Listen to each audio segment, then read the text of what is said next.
The crypt cleaners were on their way to their sleeping quarters.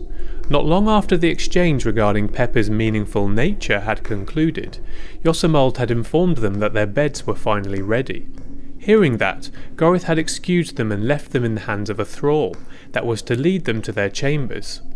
The men, tired and feeling out of their depth, had followed the magically disguised corpse across the moonlit corridors of the castle. Despite their concerns about the situation and their company, their exhaustion was such that the lure of sleep could not be ignored any longer.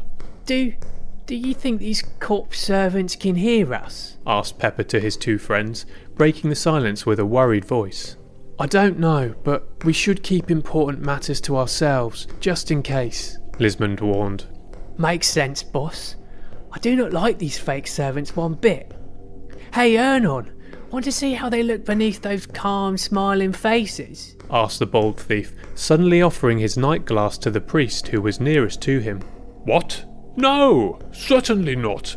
I do not want to have nightmares tonight, exploded the priest as Pepper waved the night glass in front of his face. Put that thing away. It has already ruined my supper. I may never actually enjoy a turkey leg again. The thrall stopped upon reaching a long corridor with a series of doors on its left wall.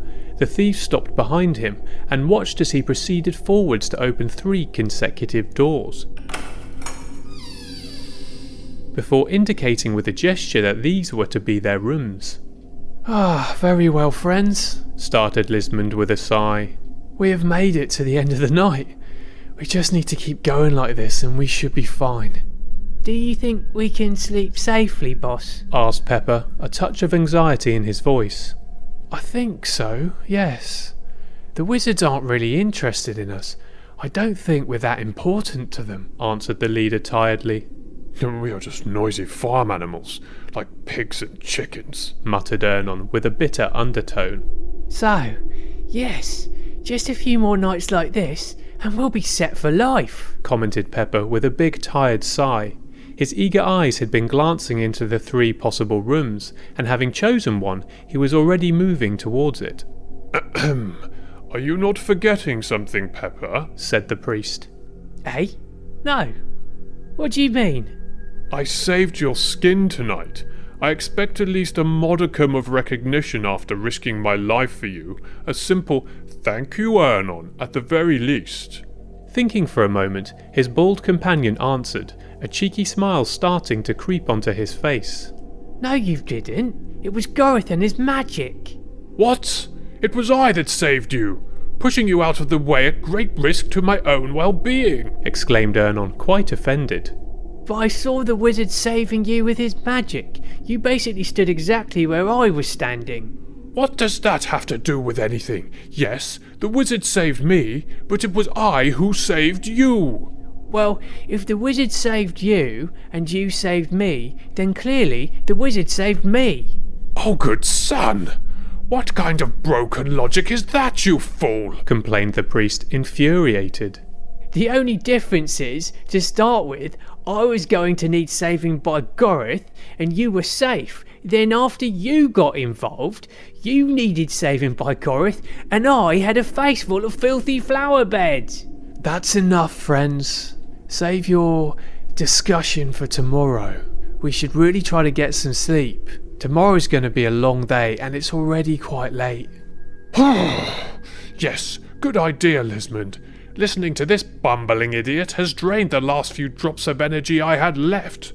Good night, Lismond, and nightmares to you, you ungrateful buffoon, grumbled Ernon, before marching into a room and slamming the door behind him. Good night to you too, Ernon, called Pepper after the priest, now with a wide grin. You know he really put himself on the line for you today, right, Pepper? Said Lismond quietly, now the priest was out of earshot. I know, boss, replied the bold thief quietly, his big grin still on his face. But I'm not going to let that snoring fart know it. Lismond snorted a little and grinned. All right, see you in the morning. Lismond, as usual, was the first to wake up. He didn't think he had slept many hours, as they had gone to bed quite late, but he still rose with the dawn just in case. There would be time for proper rest once this whole adventure was over. Following his ritual, the leader scrubbed and sharpened his old sword. He wasn't going to abandon the weapon just because Gorith had lent him a better one. The witch blade he did not touch. After unsheathing it and examining its painstakingly elaborate craftsmanship, he felt unsure about giving it any sort of treatment. He was afraid he would damage or taint it by scrubbing or sharpening it. He'd need to ask Gorith before doing anything, just in case. Their Blue Blood master had given them a plausible excuse to visit the very room that contained their objective. Unfortunately, this woman Ara, who would probably act as a guide, was probably going to pose a serious obstacle to obtaining the box. He had to think of some way to get rid of her without arousing suspicion, but without knowing her or the layout of the fortress, it was hard to plan ahead.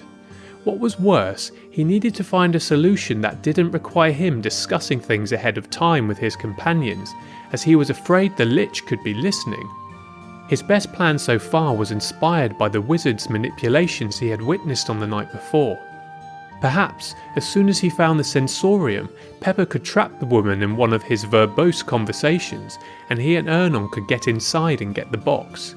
He would just need to try his best at pushing Pepper into telling the woman one of his endless stories, and hope that the woman was too polite to ignore it. When Lisman left the room, he found a thrall waiting patiently outside. He looked just like the one that had guided them there, and he suspected it was likely the same, probably having spent the whole night there waiting for them. The creature bowed upon seeing them, and Lismond, feeling a bit uncomfortable, responded only with a nod of his head, before proceeding to knock on the doors of his companions' quarters. Pepper had barely slept. Unfortunately, right after entering the room, he had committed the grave mistake of scanning it with his night glass. To the naked eye, the room was beautiful and richly decorated, with elaborate tapestries, baroque wooden furniture, polished marble in all its surfaces, and a warm fire.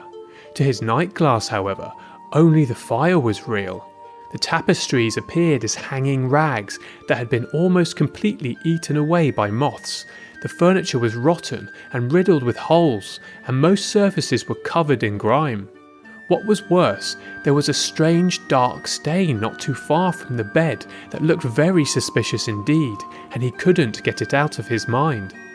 After his frightening analysis of the room had finished, his failure to sleep had been cemented by Ernon's loud snoring, which was now reverberating from the contiguous chamber.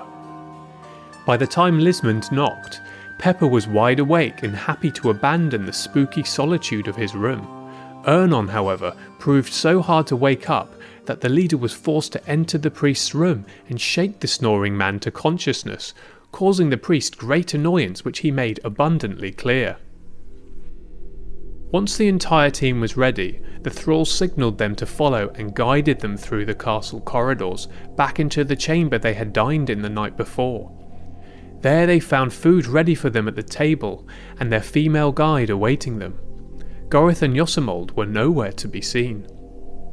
She wore a black dress decorated with silver lines at the seams and edges of the fabric.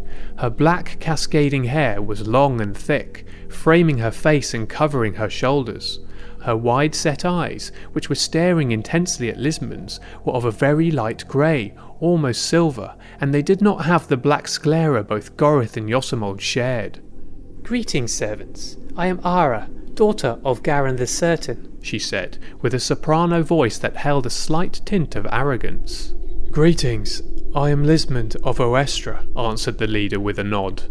Ernon of Solaria, Sun Priest of the Order of the True Light, added Ernon in a pompous, self-important manner. "I'm Pepper from Solaria, I think, and I am at your service, my fair lady," finished the bald thief, with a big smile and an exaggerated flowery bow. The woman looked young in appearance, but did not seem impressed by their introductions. Lismond noticed that her skin, while very pale, had only but the faintest blue undertones. She could have passed as a human in a different context, but here it was clear she was almost a blue blood. "Lord Yosamold has asked me to show you his sensoriums and act as your guide for the day." The young woman spoke with a serious tone, showing little emotion in a way that reminded them of Gorith. "Yes, my lady, your guidance would be most appreciated. We've been told that our master collaborated with Lord Yosamold in one of his sensoriums. We were thinking we could perhaps be shown that one first.